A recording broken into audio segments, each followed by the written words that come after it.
Why in the world can 416 churches not reach one people group on this planet?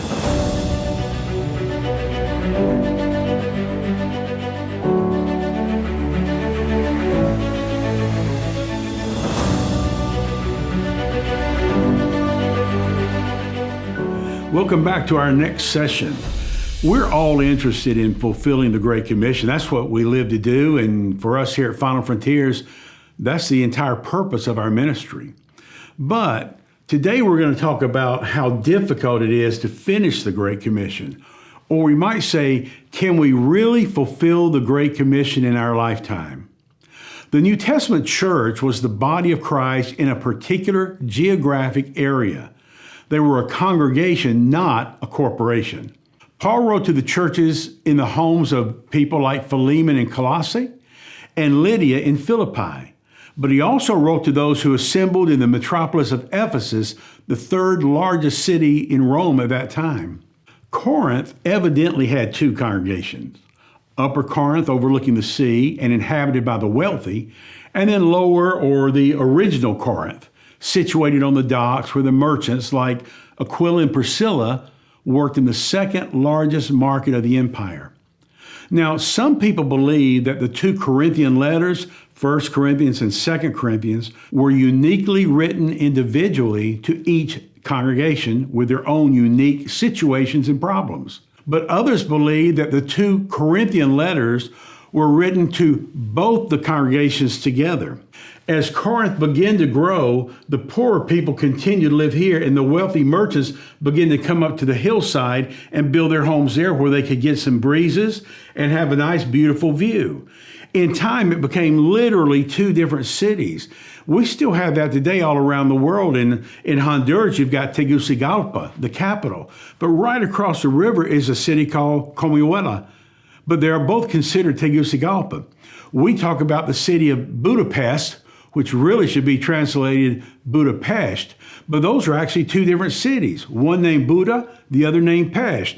But they're so close and their trade is so close that they become considered to be one. So why would you have two congregations so close to each other, one down here on the seashore and the other up here on the hillside? Here's the answer: distance and time. The same is true today in the South, where you say there's a Baptist church on every corner, or you can throw a rock from one Baptist church to another Baptist church. The reason is that this 5-minute drive it takes now from one Baptist church to another, years ago when these churches were started, there were no paved roads. There were dirt roads, there were trails, and you didn't ride to church in a car, you rode on a horseback or in a buggy. So what takes 5 minutes now in an automobile took maybe 2 hours then. And that's why today it seems like we have so many churches so close to each other. Now, Paul also wrote to the churches of Galatia, which was not a city, but a region in what is today called Turkey. Those in northern Galatia were not Greeks, but were Gauls and Celts. Their ancestors were from the British Isles in northern Europe, who had lived there for at least 3 centuries. Now consider that. The people lived in this area here, their ancestors actually came from what we call France and England, but they had migrated back over here to this area. Would it surprise you to learn that this is where they originally started? When Noah and his boys came off the ark and they began to repopulate the earth and societies began to divide and so forth, the Celts came up this way, and then once they got here, history tells us that they divided. They must have had a family fight or something like that. Some of them went west and began to populate this entire region, while the rest of them went to the east and came down here and actually began to populate what we call today Pakistan and northern India.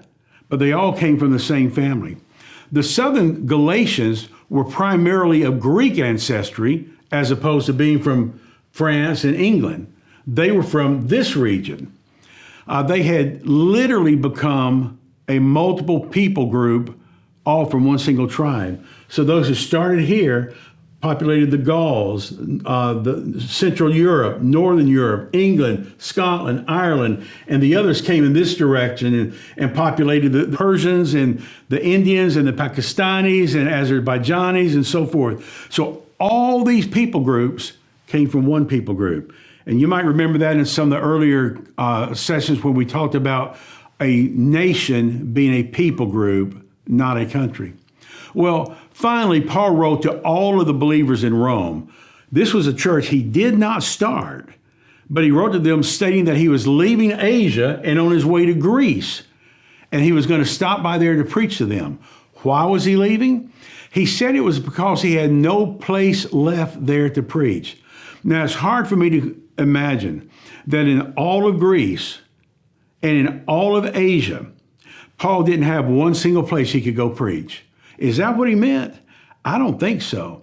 Remember that Paul's purpose in preaching was not to be a week-long evangelist or to be a pastor to the congregation. His job in preaching was to plant churches. After he had exhausted all the towns and villages, in his mind, there's no place left for him to preach. So he needs to go to a new area, a virgin territory that had not yet heard the gospel. Was he not willing or able or invited to preach in the home churches there in Greece and in Asia Minor? Of course he was. Of course he was. They were his friends. They were his children in the faith. They were pastored by men he had trained for the ministry. But remember, his efforts, his purpose was not to preach where Christ was named, but to preach where he was not named. And by this time, the whole region knew about Christ, so he was going to go to a new territory that had not yet heard his name. And in his way to that new territory, if he traveled by land, he would be passing through Italy, and therefore he's going to take a little detour and stop and meet the people in Rome. Why? Because he and his team had planted churches in every place, which could now finish the job of what we call saturation evangelism. Now, in the first few decades, they had literally turned the world upside down. In fact, by the year 100 AD, there was one church for every 12 unreached people groups. Today, there are 416 churches for every one unreached people group. Did you catch that? In 100 AD, for every one congregation, there were 12 known unreached people groups. But today, for every 416 churches in America alone, there's only one unreached people group. Why in the world can 416 churches not reach one people group on this planet? Lord, help us, and Lord, forgive us. To finish the task of the Great Commission, we don't have to start at the beginning.